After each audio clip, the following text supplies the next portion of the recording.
صباح الفل والجمال والهنا والرضا والسعادة عليكم يا حلوين. وحشتوني جدا جدا بجد. اخباركم ايه؟ طمنيني على اخباركم، يا رب كلكم تكونوا في اتم صحة يا رب واحسن حال. فيديو النهارده كده فيديو سريع. انا عارفة انه انا مقصرة جدا في موضوع القناة ده.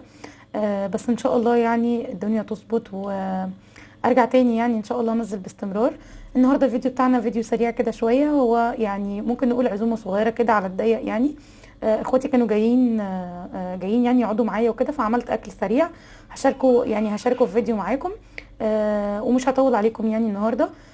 عملت اول حاجه كان عندي كده اوراق فراخ، فسلقتها.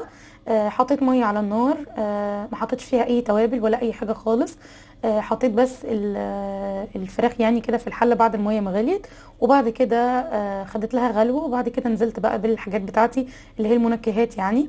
حطيت بصلايه وطماطمايه وبزرايه، حطيت فلفل اسود وحطيت ملح، لو حابين تضيفوا شويه صغيرين من الكزبره طبعا بتديها طعم وريحه حلوين جدا. خلاص سبتها بقى يعني تستوي مع نفسها. والملح في الفراخ بنضيفه في الاول علشان الفراخ مش من الحاجات اللي هي الملح بيأخر التسويه بتاعتها، لا بالعكس خالص. الملح لما بيتحط مع الفراخ في الاول بيخلي طعمها حلو جدا، بتكون يعني بتكون متحيقه كده حلو في الاول. خلاص بعد كده كنت عامل بطاطس بالصلصه. جبت عندي كام حبايه بصل كده حلوين كبار، وغسلتهم وقشرتهم وقطعتهم مكعبات طبعا زي ما انتم شايفين كده. وكنت مجهزه عندي الحاجات بتاعتي اللي هي يعني فرمه بصلايه كده حلوه كده كبيره. وكنت عامله طبعا توم في آه، يعني كنت هرسه توم بالهون. وبعد كده جبت الحله بتاعتي، حطيت فيها شويه من السمنه على شويه من الزيت، وحطيت البصلايه بتاعتي كده تاخد ندبلها يعني، نخليها تبقى لونها ذهبي حلو. وبعد كده ننزل بالثوم بتاعنا، تطلع الريحه بتاعت الثوم. وجربوا تعملوا التسبيكه بالطريقه دي هتعجبكم جدا. في ناس بتعمل تسبيكه بتكون بالبصل بس جربوها كده بالثوم هتعجبكم قوي قوي. حطيت بعد كده، بعد ما حطيت التوم وريحته طلعت، نزلت بعد كده بالصلصه. الصلصه دي متسبكه، انا اللي مسبكاها في البيت وعملتها معاكم قبل كده كتير، طريقتها حلوه جدا ومنجزه. بصوا في اوقات زي دي كده بقى لسه مش هقعد اضرب طماطم واسيبها تتسبك مع البصل، لا بتكون سريعه. بصوا لونها حلو جدا. حطيت عليها ملح وفلفل واديتها غلوه. وبعد كده حطيتها تستوي بقى كده على نار هاديه. بصوا هنا الفراخ خلاص كانت استوت، طفيت عليها. وكمان حطيت البطاطس يستوي. وبعد كده هبتدي ان انا اجهز الرز بتاعي. حطيت حله، حطيت فيها شويه برضو من الزيت وشويه من السمنه. الزيت هنا برضو يعني ليه عامل حلو، انه بيخلي الرز بيكون مفلفل، وكمان بيديله لمعه حلوه قوي. خلاص برضو جربوا ان انتوا تعملوا الرز ان انتوا يعني مثلا تحمروا الشعريه، وبعد كده تحطوا عليها كام فص من التوم بعد الشعريه ما تاخد لون ذهبي خفيف خالص. جربوا ان انتوا تحطوا عليها فصين من التوم وتشوحوهم كده مع بعض، بتفرق جدا جدا في طعم الرز وفي ريحته. فجربوها وان شاء الله هتعجبكم جدا. خلاص حطيت على الشعريه شويه كده من التوم وشوحتهم كده تشويحه بسيطه لحد بس ريحه التوم ما طلعت. وبعد كده نزلت بالرز طبعا مغسول ومتصفي كويس جدا، وبدات ان انا اشوح فيه كده لحد الميه بتاعته ما تنشف خالص خالص. يبقى مفلفل يعني علشان يطلع معايا كل حبايه منفصله عن التانية. انا بضيف للرز شوربه، في ناس كتير بتضيف ميه، بس جربوا ان انتوا تضيفوا عليه شوربه لحمه او شوربه فراخ، بتفرق جدا برضو في طعمه.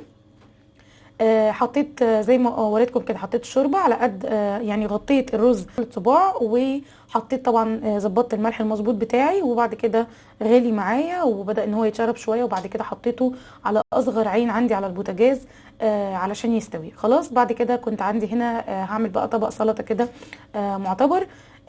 انا دايما بحب السلطه بتاعتي، بحب احط فيها كل انواع او كل الوان الخضار اللي انتم ممكن تتخيلوها. حطيت خيار وحطيت طماطم وحطيت جزر وحطيت طبعا خضره وحطيت ليمون وحطيت خل، حطيت كل الحاجات اللي متاحه عندي يعني حطيتها. بصوا هنا رز مفلفل وزي الفل اهو. بديله بس تقليبه وبعد كده برجع اغطي عليه تاني واسيبه طبعا يكمل سواء على نار هاديه جدا جدا. خلاص هنا عندي الفراخ طلعت يعني سويتها خلاص واستوت من السلق. بعد كده طلعتها حطيتها في صينيه علشان بس اديها وش كده تحمير تحت شوايه الفرن. خلاص حطيت معلقه كبيره من الكاتشب، وحطيت معلقه كبيره من الصلصه، وحطيت ملح وفلفل اسود، وحطيت رشه من السكر. وقلبت كويس جدا جدا زي ما انتم شايفين كده. وبدات ان انا كده جبت الفرشه بتاعتي وهدهن بيها بس وش الفراخ. بصوا مش قادره اقول لكم بجد ريحتها بتكون عامله ازاي، كانها بالظبط مشويه.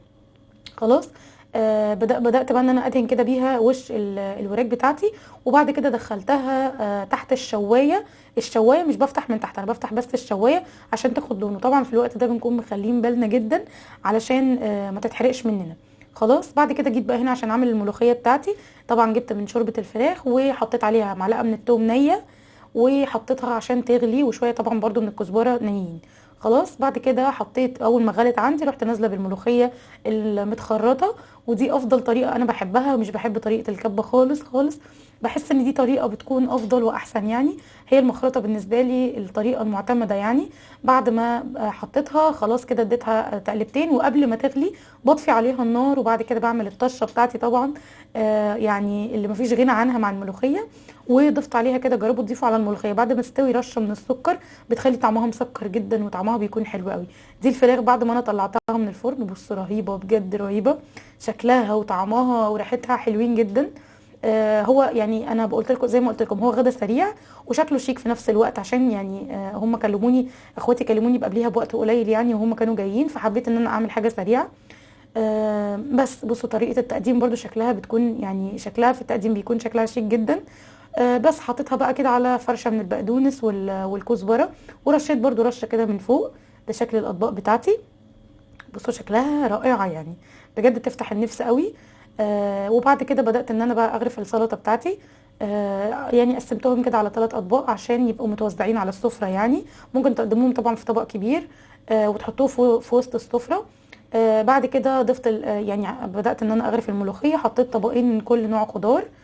زي ما انتم شايفين البطاطس طعمها رائع. البطاطس برضو عايزه اقول لكم على تركايه حلوه قوي. بعد ما البطاطس تتسبك وتحطوا عليها الشوربه، سيبوها بس يعني 5 دقايق بالظبط تغلي، وبعد كده اطفوا عليها النار وسيبوها تستوي في البخار بتاعها عشان ما تتهريش قوي، تبقى دايبه كده وبتتفتفت منكم. بس ده الغدا بتاعي النهارده، وده فيديو يعني قصير اهو سريع، اتمنى ان هو يعجبكم يا رب. يعني ما تنسونيش في اللايكات وفي الكومنتات، يا رب الفيديو يعجبكم، واشوفكم ان شاء الله في فيديو جديد بألف خير يا رب، وفي حفظ الله، مع ألف سلامة.